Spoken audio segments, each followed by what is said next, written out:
In an opening statement to a jury in 2022, Assistant U.S. Attorney Gregory Bernstein described how one-time revered and respected criminal defense attorney in Los Angeles, Gabriel Chavez, helped smuggle drugs into the jails, hunted down informants, and obtained paperwork through a status as a licensed lawyer that aided what prosecutors refer to as the gang of gangs in the Mexican Mafia. He helped make decisions regarding violence and was in control of lucrative drug markets. Chavez also hosted Mexican Mafia meetings at his law office as well as his family's Mexican food restaurant, and members sometimes referred to him as La Corbeta, which is Spanish for the tie. Bernstein, who is now on the U.S. Department of Justice's special counsel team prosecuting Donald Trump, did the first trial with Marmo and Assistant U.S. Attorney Keith Ellison.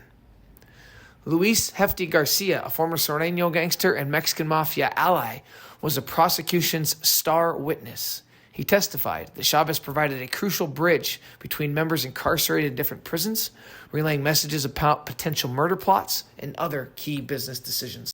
Gabriel Chavez is just another example of how the Mexican Mafia has absolute power and control over jails, prisons, and the very streets that we as people every single day walk on.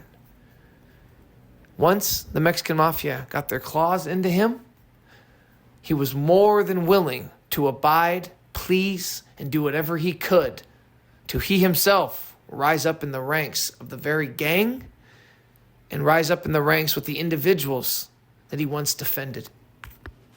A major blow to the Mexican Mafia in Southern California. Raids led to dozens of arrests. CBS 2's Dave Lopez is live in downtown L.A. with information on what the gang members are accused of. Dave. Well, all kinds of things, all the way to murder, racketeering, embezzlement, drug trafficking, all from behind bars. 87 were targeted, all but 16 were arrested, so 16 fugitives. So detectives say this was a very good day for them as far as this investigation went that lasted almost 4 years. I'm not going to say that we've decimated this gang. We have made a very substantial blow against this gang. And the numbers are impressive. In a pre-dawn raid, more than 500 law enforcement officers arrested 32 alleged gang members off the street and 35 alleged members of the Mexican Mafia who were serving time in L.A. County Jail awaiting their trials, transferred them to federal custody, and included in the arrest the so-called ringleader, Jose Landa-Rodriguez, described by some gang experts to me as, quote, the most powerful, influential inmate in county jail. Landa-Rodriguez controlled all drug trafficking in the jails. The indictment alleges all on orders from Landa-Rodriguez, 55 years of age. And the indictment says he had help from an attorney, Gabriel Chavez, who was arrested this morning at his home in Ontario. The contraband is already inside the cell. Detectives say the Mexican Mafia had such control and the system was so well run that anyone who didn't cooperate or try to go against them was beaten, stabbed, kidnapped, and killed. These attacks were designed to instill discipline for violating Mexican Mafia rules. Detectives say this is taken from security video in the jail that shows Mexican Mafia members beating an inmate who wouldn't cooperate. And the indictment also says that Landa-Rodriguez ordered at least 3 murders out on the street. Weapons that we recover. The investigation alleges that Landa-Rodriguez had such power that from behind bars, he would order gang members on the street to purposely break the law and get arrested so they could smuggle drugs into the county jail. Again, investigators say that the Mexican Mafia has been crippled, not completely taken out of business, but their leader is gone. And the big question is, how was he able to stay in county jail for almost 4 years to do all of this and never have to go to court for whatever he was being charged with for embezzlement? The answer there is... I want to focus on what I will call the jails indictment, which outlines a criminal enterprise run by the Mexican Mafia that controlled drug trafficking and extortion activities throughout the LA County jail system. The indictment focuses on Jose Landa-Rodriguez, who was the leader of the Mexican Mafia in the LA County jail system, and who oversaw a group of gang leaders and soldiers who imposed his will on inmates in the facilities. The jail's indictment alleges that Landa-Rodriguez controlled all drug trafficking in the jails. The organization would arrange for cocaine, methamphetamine, and heroin to be smuggled into the jails, often through accomplices who hid the drugs in body cavities and who got themselves intentionally arrested on minor charges. The organization would then sell drugs to inmates. The Mexican Mafia had a range of supporters that participated in the racketeering enterprise. For example, there were a number of associates who smuggled drugs into the jails, and there were people who passed messages directing criminal activities between those in the jail and gang leaders on the streets. This communications network, which often included wives and girlfriends, was a vital link that allowed incarcerated Mexican Mafia leaders to communicate with gang leaders on the streets. But wives and girlfriends were not the only link to the outside world. This morning, we also arrested a lawyer who is accused of being a key facilitator for the organization. If they are convicted, many of the defendants will face decades in federal prison, and they will be scattered to prisons all over the country, far from their power base here in Southern California. With this morning's operation, we have delivered a significant blow to a cold-blooded prison gang and their associates. The jail's indictment dismantled a criminal enterprise that affected many of the jail's 15,000 plus inmates and the overall security of the facilities. Dozens of people arrested in a massive raid targeting the Mexican Mafia. And right now, many of them are rounded up in a South El Monte park. And that's where we sent CBS 2's Dave Lopez. And Dave, we understand that this raid was years in the making. We have been told, Sharon, that this is about a 4-year planning operation. They call this Dirty Thirds. Now, the reason they call it Thirds is because it's centered on drug trafficking in the jail. And if you were not a member of the Mexican Mafia, I am told, you had to give either 1/3 of your drugs or 1/3 of your profits over to the Mexican Mafia, or else they'd take care of you. Behind me, they are wrapping up this area. I'm in Whittier Narrows, where they brought 29 of those that they took into custody. That's where they brought him here for processing. Now, this morning, we have some aerials of what the area looked like earlier. We had the FBI, sheriffs, DEA, Pomona Police, and U.S. Marshals all converge on a number of different houses throughout Southern California, many of them, I'm told, in Pomona. Now, as a result of that early morning raid, they took in 29 people into custody. They also raided the L.A. County Jail, where they took 43 inmates into custody, and they are now being taken out of the jail and into the federal detention area, where most of them will be charged with drug smuggling and also extortion.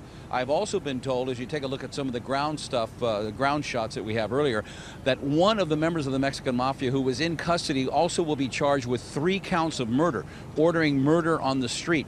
3 hits, if you will. I'm also told that the Mexican Mafia had such a stronghold on the drug trafficking in the jail that they were able to tax people who weren't part of it, also order not hits but beat people up in the jail if they didn't cooperate, and they also controlled a lot of the drug trafficking out on the street. Also arrested were members of the Pomona gangs. I'm told there are 4 dozen different gangs involved in these arrests, all centered, most of them centered in the Pomona area. Much more will be given to us at a 1 o'clock briefing. 87 people were on the list of the indictment. I am told they have all in custody with the exception of 11, so there are 11 fugitives. Again, this in the making for almost 4 years. What's going on, you guys? Welcome back to another episode of Greenlit Gang TV. Appreciate you guys checking out the channel. Much love, much appreciation to everybody who's continuing to support me. Back to what this video is about, what we're going to be covering. I've covered another piece of this indictment, piece of this story, but this was so interesting, and so what I thought was cool about Gabriel Chavez. He's a lawyer for the Mexican Mafia. He was involved in a massive indictment called Operation Dirty Thirds, which came down in May of 2018. Seems like there was a lot of big RICO indictments in 2018. I feel like a lot of these stories I cover 2018. So his story is really, really interesting, okay? Because Gabriel Chavez, he once taught English at high schools in Pomona while studying. I mean, this guy worked his butt off. He was studying to become a lawyer at night, and he has maintained his innocence through all this. Now, this is really interesting. We're going to get to this, okay? So he gets wrapped up in this big federal indictment involving basically the Mexican Mafia, the Orange County Mexican Mafia, and they were really running the jails, all right? And the leader of that was a guy by the name of Jose Landa-Rodriguez, who they say had total controls of like the Los Angeles County Jail from 2012 to 2016 in particular. Had individuals on the streets that basically he was having, these Sorneño gangs and these gangs that the Mexican Mafia controls, basically instructing people, go out today, go get locked up. You're going to bring in an ounce of dope or whatever. You're going to bring in whatever we're telling you to bring in, having people purposely get locked up to smuggle drugs in. Nuts. And, it's kind of one of those things where it's like, that's always thought to have gone on. But when you actually wow, people are really doing this, it just kind of gives you a real insight into what really goes on. And they were able to get to this lawyer. I put a picture of him up. He graduated from Irvine University College of Law. Said he was it's like an American dream story. He's teaching at high schools. He's studying to become a lawyer at night. He finally makes it. And he ends up, okay, this is what's really interesting, all right?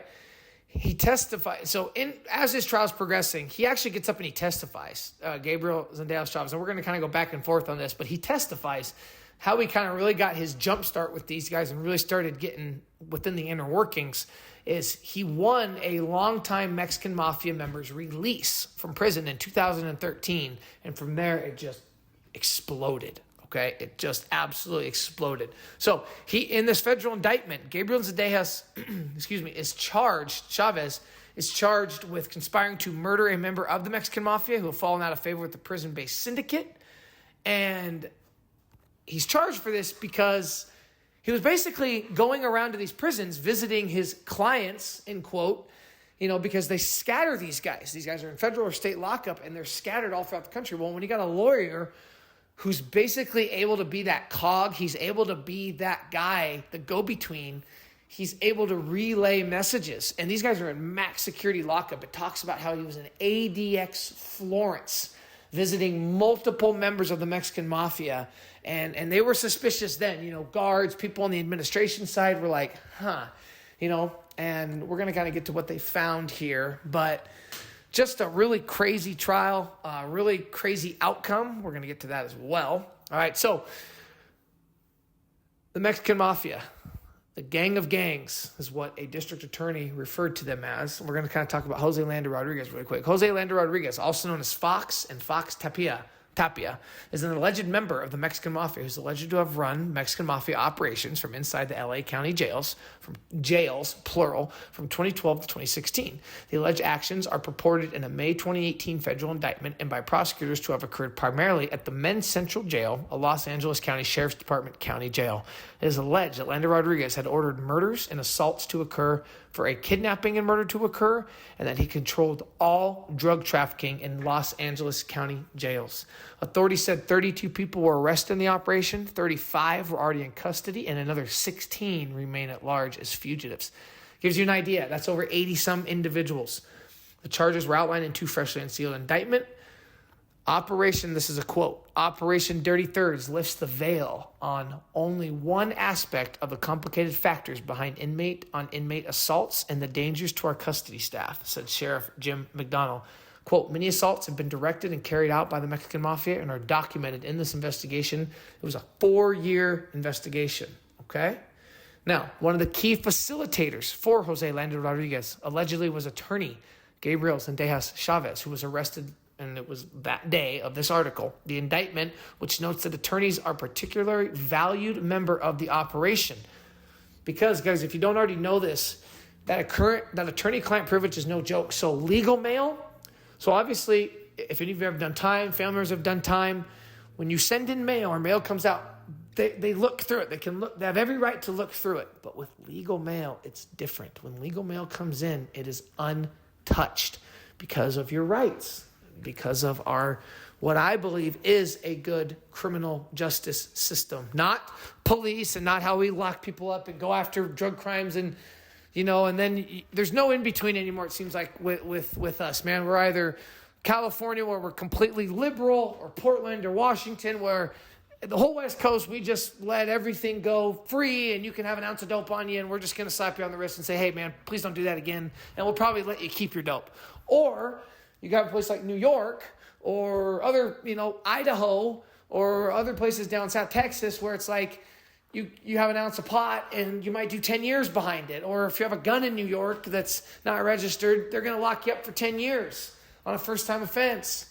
Not literally, but you know what I mean, okay? It's just, there's got to be a better way to do this. What I'm talking about with what I like about our criminal justice system is I do like innocent until proven guilty. I like that you have rights with your lawyer. I like the attorney-client privilege. I like that they can't touch your legal mail, but it is instances like this. It's attorneys like Chavez, Gabriel Chavez, that shed light on that and that abuse of power. And a lot of people, you know, they watch these videos and they go, oh my God, how could that happen? Man, when you're a guy that was working nights to become a lawyer and you're a high school teacher and you're working your ass off and you make it and you start making some money, and guess what? Now you have this big case and you're able to get a Mexican Mafia member released early from prison, and now all of a sudden they start reaching out to you and you're getting money and you're probably getting women. You're probably getting a lot of other things offered, because I cannot explain enough the kind of connections that these guys have and the kind of control and true power that they have. It cannot be underestimated. And then there's the fear factor, the manipulation factor. These guys that are in prisons, they are smart, they are well-spoken, they are very, very convincing, and they don't even have to threaten you. You know, you'll like them enough, you'll want to. That's what people don't realize is, yes, there are COs that do it right. There are police that do it right. There are lawyers that do it right. You know, most lawyers do. Doesn't mean they're good lawyers, but most of them aren't involved in high rank, drug trafficking and correspondence and letting, we'll talk about it in a second, but Chavez was basically letting these Mexican Mafia members know who the informants were, basically putting these informants' lives at risk. And whether you agree with snitching or not, what he was doing was not okay. He was helping them. He was basically a gang member with a tie on. He became a gang member with a tie on. And that's why he got charged with, potential murder and was looking at life in prison. So he's going to prison. He's relaying messages. He's letting them know, hey, this is who's testifying against you. This is who's not. Maybe they think this guy's a rat. No, he's actually not. Hey, this guy over here who you didn't even know about, who's not even on your guys' radar, is a potential cooperator. Guess what? He's a cooperator. He's passing notes. Said he got caught trying to flush notes down a toilet at a prison. I mean, it's like a movie. You can't even make this stuff up. And kind of like what we were talking about, though, it's like he's getting all this love. He's getting all this adulation. You're the man, dude. When they see him, people are excited. He's out on the street. It said that he would have meetings at his office, like on the street, with Mexican Mafia members in his office, or gang members that were on the street. That becomes an intoxicating role to be, where you are the lawyer for the Mexican. Basically, you're the lawyer of the Mexican Mafia. And it said that the previous lawyer for the Mexican Mafia, I think his last name was Guillen, he got locked up in 2014. So it basically says that Gabriel Chavez kind of became that. He took over. He became the new guy, and he was conveying messages and orders related to the criminal enterprise. According to the indictments, Chavez traveled state to state federal prisons to convey messages to Mexican Mafia members, including those incarcerated at ADX Florence, including the names of people potentially cooperating with law enforcement. Okay, and check this out. He also helped facilitate a plot to extort $100,000 from members of the Mongols outlaw motorcycle gang. All right. So the indictment comes down exactly May 23rd, 2018. The Fed indictment alleging what prosecutors called the most powerful inmate in the OC jail system, which is Jose Landa-Rodriguez, with the help of his lawyer. So you've got a major leader of La M. You've got a lawyer, okay? That's called a perfect system. That's called a perfect system. When I say perfect system, I mean perfect system for the criminals, all right? And I cannot emphasize this enough. He absolutely controlled the drug trade, Jose Landa-Rodriguez, with the help of Chavez, all right? He ordered hits to control the drug trade, and Chavez was aware of all of this. And like we talked about, even made members of the street gangs Landa controlled purposely get arrested in order to smuggle drugs in. Okay? So, as part of the Operation Dirty Thirds, all right, the LA County Sheriff's Department and the Pomona Police Department and the FBI were serving search warrants throughout Los Angeles, San Bernardino, and San Diego County. FBI Assistant Director in Charge, Paul Delacourt, called the Mexican Mafia the gang of gangs. And he said that the goal of the operation was to target the Mexican Mafia's criminal operations within the county jail systems, because that's where really all the power's at. We've talked about this, okay, in previous videos. The power really reigns in these prisons and in these jails, all right? And they're just talking about how they have total control of the street gangs inside and outside of prison. And then what's going on is they're ordering assaults inside of jails, outside of jails. They're transporting narcotics in and out of facilities. Collected, you forget about it. They call, the street tax. You got to pay your dime. You got to pay a 10%. Just to deal drugs, just to be a street dealer, you got to pay a percentage, okay? And then also, of course, they're involved in guns, carjacking, money laundering, identity theft. And now check this out. It said the Mexican Mafia allegedly also had a network of people, including wives and girlfriends, who serve as a vital link to the outside world, okay? And what they're doing is, these wives and these girlfriends, they talk about it. These are the people that are bringing the drugs in as well. So, yeah, you're having inmates that are purposely getting arrested, but it's the wives and the girlfriends, man, that they are so important. They're helping bring drugs in. They're helping get messages across because it's less suspecting. I mean, yes, of course, when a wife comes in, when a girlfriend comes in, there's always going to be suspicion. But without people like Gabriel Chavez, without the wives and the girlfriends, this does not work. So it even talks about, because we talked about Landa-Rodriguez control, but again, Gabriel Chavez, he's a lawyer for a lot more people. So it talks about another Mexican Mafia member, Luis Vega, 33 years old. He allegedly ordered the killings of and assaults on those who didn't follow rules or showed disrespect. And it's like, dude, what is disrespect? What is not showing, the kind of respect that he expects? That's what's so scary about this stuff. And what is so intimidating about them is because, you have different leaders. So Jose Landa-Rodriguez sounds like the big dog, but guys like Luis Vega, all right? Another one, Michael Lerma, 61 years old, okay? Because there's multiple indictments. So Luis Vega, he ordered killings, assaults, who didn't follow the rules or showed disrespect.